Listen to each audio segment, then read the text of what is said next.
ഇത് മാസ് മോട്ടോഴ്സിൽ നിന്നാണ് നമ്മുടെ ഹീറോൻ്റെ മാസ്റ്റർ എഡ്ജിൻ്റെ എഞ്ചിനാണ് ഇത്. നിലവിൽ ഈ വണ്ടിക്ക് ക്രാങ്ക് ഷാഫ്റ്റിൻ്റെ കംപ്ലയിൻ്റ് ആയിട്ട് നമ്മൾ മാറ്റാൻ വേണ്ടി അയച്ചു വെച്ചാണ്. ഈ ഇരിക്കുന്ന യൂണിറ്റാണ് ക്രാങ്ക് ഷാഫ്റ്റ് എന്ന് പറയുന്നത്. അതാണ് മെയിനായിട്ട് കംപ്ലയിൻ്റ് ആയിരുന്നത്. ഏകദേശം ഒരു 4 മാസത്തോളമായി അയച്ചു വെച്ചിട്ട്, 5-ാം മാസമാണ്. അപ്പോൾ നിലവിൽ ആദ്യം നമുക്കിപ്പോൾ ചെയ്യുന്ന സമയത്ത് ആ ക്രാങ്ക് ഷാഫ്റ്റും അതേപോലെ തന്നെ ഗ്യാസ്കറ്റ് ഓയിൽ സീലൊക്കെ മാറ്റി നമ്മൾ സെറ്റ് ചെയ്താൽ മതി ആയിരുന്നു. അങ്ങനെയാണ് നമ്മൾ ഫസ്റ്റ് ഒരു എസ്റ്റിമേറ്റൊക്കെ ഒന്ന് പ്രിപ്പയർ ചെയ്തിരുന്നത്. ഈ വണ്ടിക്ക് ഉപയോഗിക്കാണ്ട് തന്നെ കുറേ നാളിങ്ങനെ വെച്ചു. അയച്ചിട്ടേക്കുമ്പോൾ സംഭവിക്കാമെന്ന് പറഞ്ഞാൽ ഇങ്ങനത്തെ ഒരു ഐറ്റംസ്, എഞ്ചിനുമായി ബന്ധപ്പെട്ട ഐറ്റംസൊക്കെ അയച്ച് പരമാവധി നമ്മളത് മഴയൊക്കെ നനയാണ്ട് വണ്ടിയുടെ ഉള്ളിലാണ് വെച്ചേക്കണേ, അല്ല ഷോപ്പിൻ്റെ ഉള്ളിൽ വെച്ചേക്കണേ, വണ്ടി പുറത്താണ് വെച്ചേക്കണേ. അപ്പോൾ വണ്ടിക്കും ഇപ്പോൾ ഈ പറഞ്ഞ രീതികൾ അതിൻ്റെ കേബിളുകൾ കംപ്ലയിൻറ്റ് വന്നിട്ടുണ്ടാവും, കേബിളുകളൊക്കെ സ്റ്റക്കായിട്ടുണ്ടാവും. കാരണം ഉപയോഗിക്കാണ്ടിരിക്കുമ്പോൾ മെയിനായിട്ട് സ്കൂട്ടർ മോഡൽ വണ്ടികളിൽ വന്നൊരു കേസാണ്. അപ്പോൾ കേബിളുകളൊക്കെ മിക്കവാറും പോയിട്ടുണ്ടാവും. കാർബറേറ്റർ കംപ്ലയിൻറ്റ് വരാൻ സാധ്യതയുണ്ട്. അതൊക്കെ നമ്മൾ സെറ്റ് ചെയ്ത് വരുമ്പോഴാണ് അറിയാൻ പറ്റുള്ളൂ.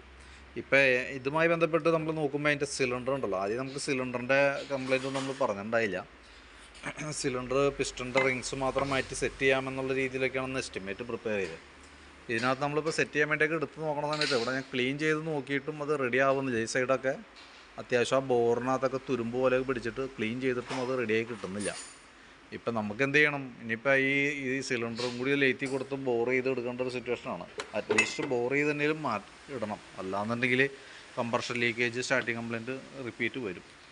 സാധാരണ കോമൺ ആയിട്ട് ഇപ്പോൾ മാസ്റ്റർ എങ്ങനെ ചെയ്താലും കംപ്ലയിൻറ്റ് കാണിക്കും. Master edge model. പിന്നെ ഇപ്പം ഈ സിലിണ്ടറൊക്കെ ഈ രീതിയിലിട്ട് കഴിഞ്ഞാൽ വീണ്ടും കംപ്ലയിൻസിൻ്റെ സാധ്യത വളരെ കൂടും. അപ്പോൾ അതും കൂടി നമ്മളിപ്പോൾ ബോർ ചെയ്യേണ്ട ഒരു സിറ്റുവേഷനാണ് ഇപ്പോൾ നിലവിൽ വന്നേക്കണേ. പിന്നെ ബ്രേക്ക് കേബിളുകൾ, കാർബറേറ്ററിൻ്റെ ഒക്കെ അവസ്ഥ എങ്ങനെയാണെന്നുള്ള കേസ് ഇനി സെറ്റ് ചെയ്ത് വണ്ടിയുമ്പോൾ കയറ്റുമ്പോഴാണ് നമുക്ക് അറിയാൻ പറ്റുള്ളൂ.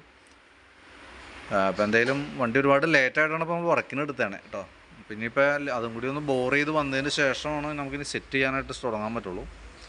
അപ്പോൾ ഞാൻ അതിൻ്റെ ഡീറ്റെയിൽസ് അപ്ഡേറ്റ് ചെയ്തെന്നുള്ളൂ. ഇതാണ് അവസ്ഥ. ഓക്കെ, അപ്പോൾ നമ്മൾ പറഞ്ഞ എസ്റ്റിമേറ്റിലൊക്കെ ചെറിയ വേരിയേഷൻസ് പ്രതീക്ഷിക്കാമെന്നല്ല, ഉറപ്പായിട്ടും വരും. അതായത് എത്രത്തോളം എഫക്റ്റ് ചെയ്യുന്നുള്ള എഞ്ചിൻ സെറ്റിങ് കഴിഞ്ഞതിന് ശേഷം നമുക്ക് ബാക്കിയത്തെ വണ്ടിയുമ്പോൾ കയറ്റി സ്റ്റാർട്ട് ചെയ്യുമ്പോൾ കാർബറേറ്ററിൻ്റെ അവസ്ഥയും കേബിളുകളുടെ ഒക്കെ അവസ്ഥ നോക്കിയിട്ട് ഞാനതൊന്ന് ഇൻഫോം ചെയ്യാം കേട്ടോ. അപ്പോൾ ഇതിപ്പോൾ എന്തെങ്കിലും ഒന്ന് ലെയ്ത്തിലേക്ക് വിടാണ്. ഓക്കെ, അതിനുശേഷം ഈ ആഴ്ച ലാസ്റ്റോട് കൂടിയിട്ട് വണ്ടി ഡെലിവറി ചെയ്യാൻ പറ്റുമെന്ന് വിചാരിക്കണം. എന്തെങ്കിലും വ്യത്യാസങ്ങളുണ്ടെങ്കിൽ ഞാൻ നോക്കിയിട്ട് അറിയിക്കാം. ഓക്കെ, കാരണം നമ്മുടെ ഇപ്പോൾ മൊത്തം ഷെഡ്യൂൾ മാറി. കാരണം എന്ന് വെച്ച് കഴിഞ്ഞാൽ ഇനിയിപ്പോൾ ഇതിൻ്റെ ഏതെങ്കിലും വണ്ടികളുടെ വരാത്ത ഗ്യാപ്പിൽ വേണം ഇത് കയറ്റാനായിട്ട്. ഒന്നാമത് നമ്മൾ ആൾ കുറവുണ്ട്.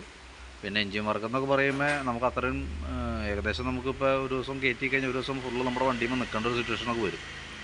അപ്പോൾ അതിനിടയിൽ ഒരു ദിവസമൊക്കെ അറേഞ്ച് ചെയ്ത് കിട്ടിയിട്ട് വേണം. ഈ ആഴ്ചയിൽ എപ്പോഴേലൊക്കെ ചെയ്യാൻ പറ്റുമെന്ന് വിചാരിക്കുന്നു. എന്തെങ്കിലും വ്യത്യാസങ്ങൾ വന്നാൽ ഞാൻ അറിയിക്കാം. ഓക്കെ.